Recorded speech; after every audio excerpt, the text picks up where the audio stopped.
Video பார்த்துட்டு இருக்க எல்லாருக்கும் ஒரு வணக்கம். இன்னைக்கு எந்த மாதிரியான மூவி ரிவ்யூ பார்க்க போறோம் பார்த்தீங்கன்னா, முழுக்க முழுக்க ரத்த கலரியாவே இருக்கக்கூடிய ஒரு படத்தை பத்தி தான். இந்த படம் இப்பதான் வருதான்னு கேட்டா இல்ல.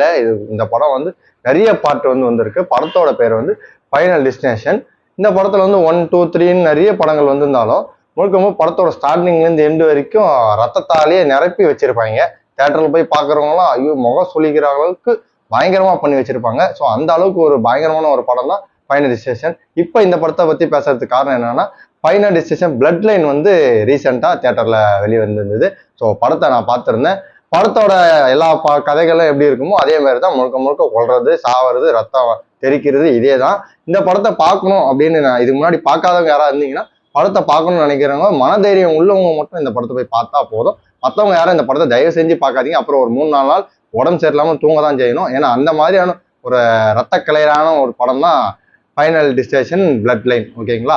இந்த படத்துல வந்து பாத்தீங்கன்னா ஒரே ஃபேமிலி சேர்ந்த ஆட்கள் வந்து அடுத்தடுத்து கொல்லப்படுறாங்க ஒரு விதமா. அதுதான் விஷயம். அதுவும் இயற்கையான முறையில தான் சாவே வரும். அதுதான் இந்த படத்தோட பெரிய ஸ்பெஷாலிட்டி. நாம யதார்த்தமா நடந்து போவோம் மழை காலங்கள்ல, திடீர்னு இடி இடிச்சு செத்துருவோம். இயற்கையால வந்து இயற்கை மரணம் அடைஞ்சிரும். ஸோ இந்த மாதிரியான விஷயங்கள் யதார்த்தமா நடக்கும். இந்த படத்துல யதார்த்தமா நடக்கிறது தான் முழுக்க முழுக்க கதையாவே இருக்கும். அதுதான் இந்த ஒரு விஷயமே. இந்த படத்துல ஸ்டார்டிங்லயே பாத்தீங்கன்னா ஒரு கப்புள்ஸ் வந்து லவ் ப்ரொபோசல் பண்றதுக்கு ஒருத்தர் வந்து ஒரு இடத்துக்கு அவங்க லவரை கூட்டின்னு போறாரு. அங்க வந்து பாத்தீங்கன்னா எதிர்பாராத விதமா ஒரு நூற்றுக்கணக்கான ஆட்களை வந்து சாவர மாதிரியான விஷயங்கள் காமிக்கிறாங்க. அதுவும் எப்படின்னு பாத்தீங்கன்னா ஒரு சின்ன ஒரு காயினை வச்சு அத்தனை பேரும் வந்து சாவறாங்க. ஸோ அதை வந்து இவங்க முன்னாடியே ப்ரெடிக்ட் பண்ணி அந்த பொண்ணு எல்லாரையும் காப்பாத்துறாங்க. எல்லாரையும் காப்பாத்துற உடனே என்ன ஆச்சுன்னு பாத்தீங்கன்னா அவங்களும் அடுத்து கல்யாணம், குழந்தை, குட்டி அந்த 100 பேருமே கல்யாணம், குட்டி, குழந்தை, பேரன், பேத்தி பார்த்து அடுத்தடுத்து போயிட்டாங்க.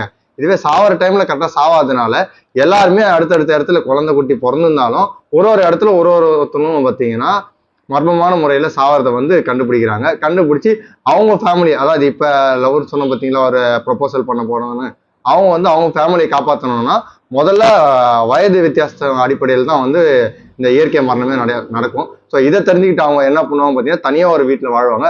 அங்கேருந்து அந்த வீட்டை விட்டு வெளில வந்தாவே அவங்க வந்து டெத்து கன்ஃபார்ம் அப்படின்ற மாதிரியான விஷயங்கள்லாம் நிறைய ஸ்கெட்ச் போட்டு டயக்ராம்லாம் போட்டு நோட்டு புக்கே போட்டு வச்சிருப்பாங்க. இதை வந்து ஒரு கட்டத்துக்கு அப்புறம் பார்த்தீங்கன்னா அவங்களோட பேத்திக்கு வந்து கனவுல வந்து ஒரு விஷயம் நடக்கும். ஸோ இவங்களுக்கு ரியலாக நடந்தது அவங்களுக்கு வந்து கனவுல நடக்கும். அது நடந்த உடனே என்ன ஆகும் பார்த்தீங்கன்னா அவங்க பாட்டியை பார்த்து இந்த விஷயத்த எப்படியாவது வந்து என்ன விஷயம்னு கண்டுபிடிச்சி பேசி கிளியர் பண்ணி ஆகணும் அப்படின்றதுக்காக அங்கே போவாங்க.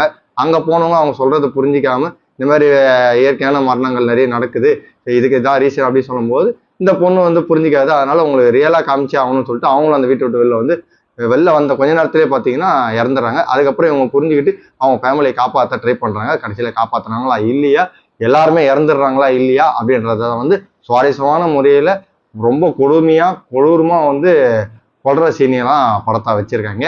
இப்போ இந்த படத்தை நீங்க தேட்டர்ல தாராளமா பார்க்கலாம். ஏன்னா ஃபைனல் டெஸ்டினேஷன் எல்லாமே பொறுத்த வரைக்கும் படத்தை எல்லாருக்குமே தெரிஞ்சிடும். சாவ போறாங்கன்னு கன்ஃபார்மா தெரியும். ஆனா எப்படிலாம் சாவறாங்க, எந்த விஷயத்துக்காக சாவறாங்க அப்படின்ற விஷயம் தான் எல்லா படத்துலையும் காமிச்சிருப்பாங்க. இந்த படத்துலயும் அதே மாதிரி தான். படம் என்ன பொறுத்த வரைக்கும் நல்லா இருக்கு. தாராளமாக தேட்டர்ல பார்க்கலாம். இந்த மாதிரி அடுத்த ஒரு குட் ரிவ்யூவில் உங்களை வந்து சந்திக்கும் முறை உங்களிடமிருந்து விடைபெறுவது உங்கள் மணிகாந்த்.